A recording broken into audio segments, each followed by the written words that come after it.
Penelitian aset negara khusus tapi bidang kesehatan mata. Nah, perkenalkan juga nama saya Rizwan Hasibuan dan ditemani oleh rekan kerja saya bernama Dika Hutagalung. Ya, kami dari Seberang, mohon maaf ya. Nah, jadi mohon maaf Bapak Ibu, kami tidak mengerti bahasa daerah maupun berbahasa daerah. Mohon maaf sekali lagi sebesar-besarnya. Jadi saya hanya mempersingkat waktu saja. Jadi tujuan kami datang ke sini Bapak Ibu, yang pertama itu menindaklanjuti sebagian kecil program pemerintah. Program seperti apa? Yaitu mengantisipasi angka kebutaan di seluruh Indonesia. Pada umumnya mohon maaf, yang umur 30 tahun ke atas itu sudah banyak menderita penyakit mata. Bukan hanya rabun, melainkan penyakit mata yang bisa membutakan. Lalu terakhir kita akan berbagi solusi upaya pencegahan dan penyembuhan menggunakan tanaman herbal atau apotik alam. Nah, jadi tertib acara kita ada 3 Bapak Ibu. Yang pertama itu materi kesehatan mata. Ya, ini yang paling pokok utama penting.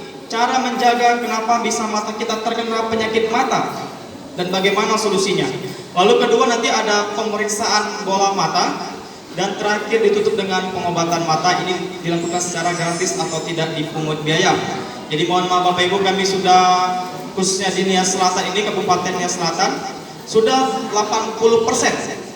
Ya, termasuk minggu-minggu lalu kami sudah berada di BNKP Walusa, BNKP Bojihene, dan BNKP Sidaru. Situ sudah minggu lalu. Nah, jadi kami sudah mendapatkan surat rekomendasi langsung dari khususnya Kabupaten Nias Selatan, dari Dinas Pendidikan maupun Dinas Kesehatan. Ya. Nah, jadi Bapak Ibu, penyakit mata ini sangat banyak. Ya. Penyakit mata ini sangat banyak, tapi yang sering muncul atau mendominasi di kalangan kita, ini sudah saya rangkum sedikit, yaitu golongan pertama, ada golongan penyakit kelainan refraksi atau penyakit rabun. Ya, penyakit rabun ini mungkin sudah tidak asing lagi didengar, rabun jauh, rabun dekat, maupun mata selintris. Ini sudah banyak penderitanya. Penyakit ini sama sekali tidak membutakan, tapi sangat merepotkan kita. Kenapa? Kita beraktivitas maupun ibadah maupun baca Alkitab menggunakan namanya alat kacamata, betul sekali. Lalu yang kedua nanti ada juga golongan sport blind. Inilah golongan yang paling berbahaya, yaitu golongan penyakit mata yang bisa membutakan, katarak. Sudah ada kena katarak sini Bapak Ibu?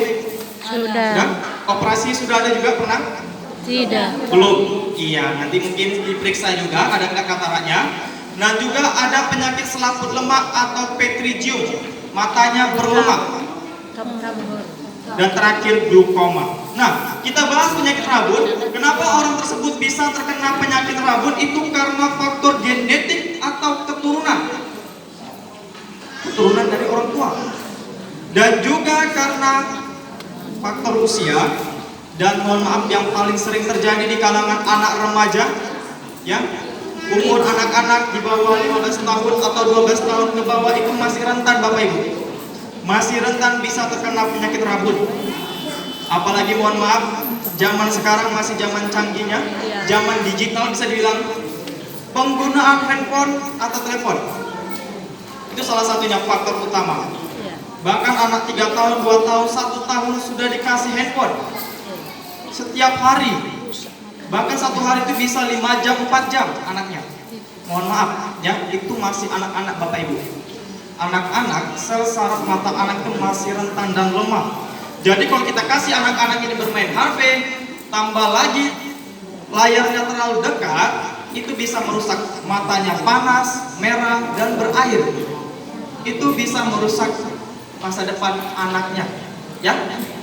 Nah, lalu Bapak Ibu, kenapa bisa juga? Itu karena faktor pola hidup yang kurang sehat dan kurangnya mengkonsumsi vitamin A juga ya, sayur-sayuran dan buah-buahan. Itu sangat bagus untuk kesehatan mata. Karena untuk khusus penyakit mata ini tidak ada larangan memakan. Ya, apa saja boleh dimakan asalkan banyak kandungan vitaminnya. Nah, lalu kita ada juga penyakit mata yang membutakan, yaitu penyakit mata katarak. Seperti ini Bapak Ibu. Putih-putih di hitamnya bola mata.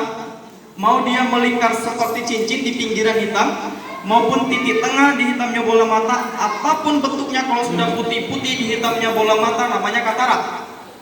Ya, katara ini memiliki jaringan dasar atau akarnya saja kita sebut. Dan katara tidak ada gejala, mohon maaf, tidak ada gejala gatal, perih maupun keluar air mata. Makanya katara ini dijuluki pencuri pandangan nomor 1. Kalau sudah tebal, kalau sudah membutakan, baru terasa pandangan kita kabur melihat asap putih atau awan putih sehari-harinya. Kenapa bisa terkena penyakit katara? Ini karena faktor pola hidup juga. Contohnya, mohon maaf, mungkin kita di desa ini banyak mayoritas ke ladang, ya, berkebun. Dari jam 9 pagi sampai jam 3 sore tanpa menggunakan topi ataupun kacamata pelindung, itu bisa tumbuh katara, Bapak Ibu. Ya? Iya, dari jam 9 pagi sampai jam 3 sore itu sangat berbahaya sinar UV-nya.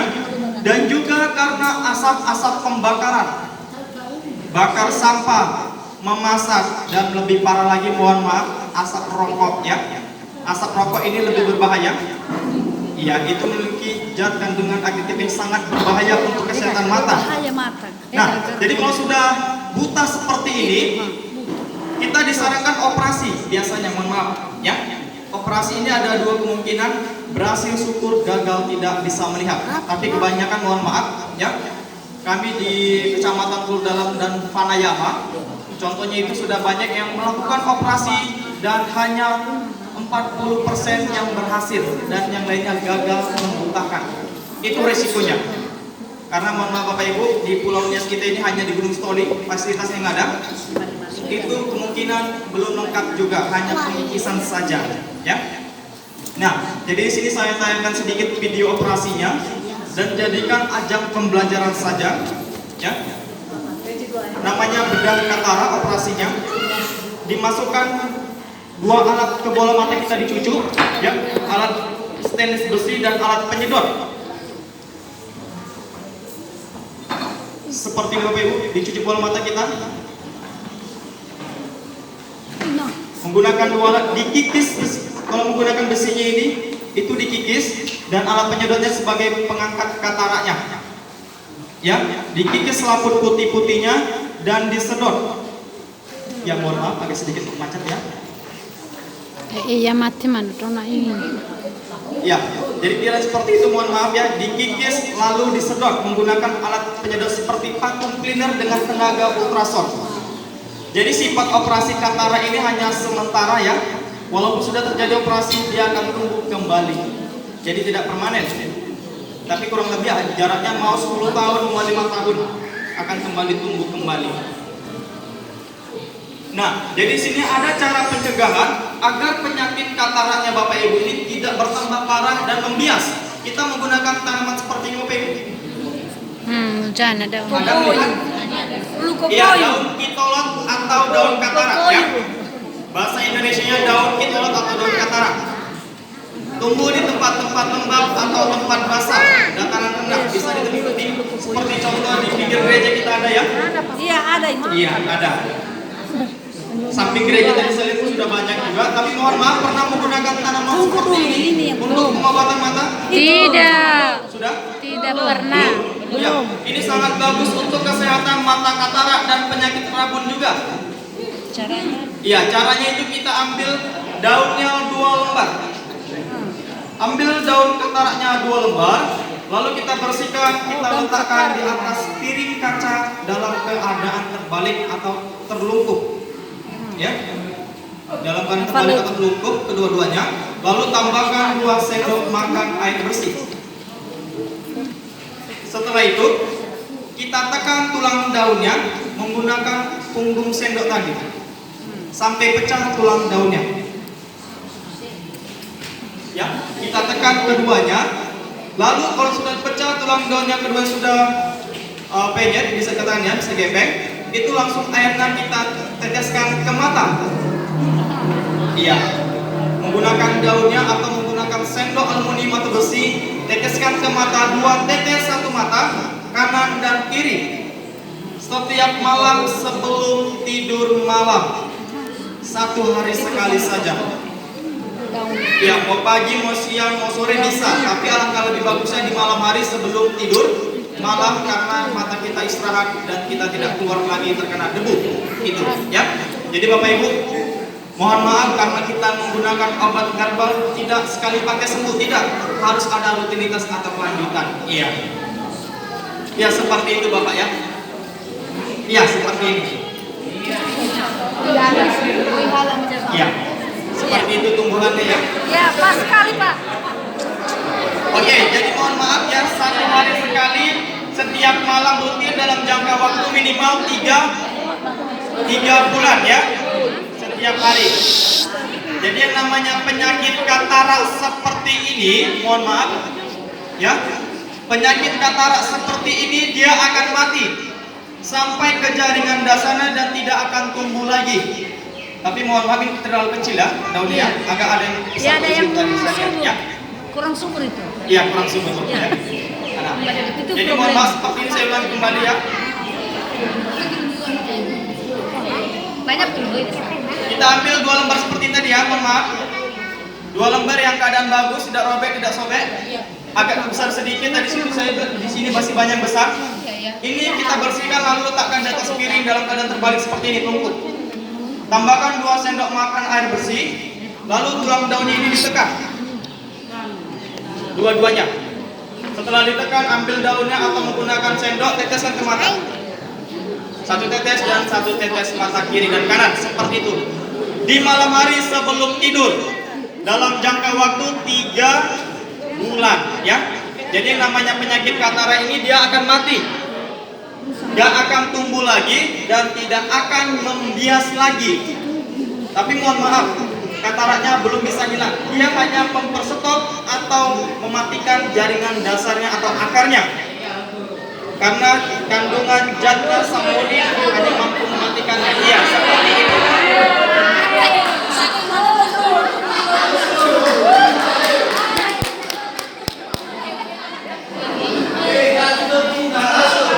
Anak-anak bawa masakit. Menurut kami Pak, di sini kami sudah sediakan piring, ada air, ada dalam sandika. Iya kan, nanti saya lanjut lagi Pak ya. Ini Bayi biar aku materi phone kita aku. selesai karena kan sudah pukul Oh, ya. 12 takutnya Bapak Ibunya mau cepat pulang. Jadi saya cepat saja. Biasanya kalau di kegiatan lainnya di desa ataupun di sekolah atau kedinasan kami praktekkan. Cuma karena ini berhubung gereja, takutnya kelaparan, itu saja Bapak Ibu ya. Makanya kami percepat. Mungkin nanti kalau kurang jelas biar saya jelaskan kembali ya. Oke, saya lanjut Bapak Ibu. Lalu penyakit mata yang bisa membutakan, penyakit selaput lemak atau petrigium. Matanya berlemak seperti ini, ada? Pernah lihat orang seperti ini? Penyakitnya, matanya Tidak, iso Kurang itu jelas ya? nama-nama raji. berlemak atau warna merah. Tumbuhnya di pojok kanan atau pojok kiri yang menutupi hitamnya mata, seperti daging tumbuh. Ya, ataupun ada gejalanya, mohon maaf ya, gejalanya yang pertama sering gatal, perih, atau tiba-tiba keluar air mata dari sini. Kalau sudah seperti itu, tandanya sudah ada penyakit tersebut. Ini mayoritas di Kabupaten Nia Selatan sangat banyak yang terkena penyakit seperti ini. Ya, karena pola hidup juga. Kenapa bisa terkena penyakit ini? Yaitu karena juga faktor asap-asapan dan juga terkena air asin, air laut dan juga air keringat, ya. Dan juga Bapak Ibu mohon maaf saat kita mandi menggunakan sabun dan sampo kena ke mata atau pencuci muka, ya, kena ke mata bisa iritasi mata kita, tumbuhlah lemak seperti ini.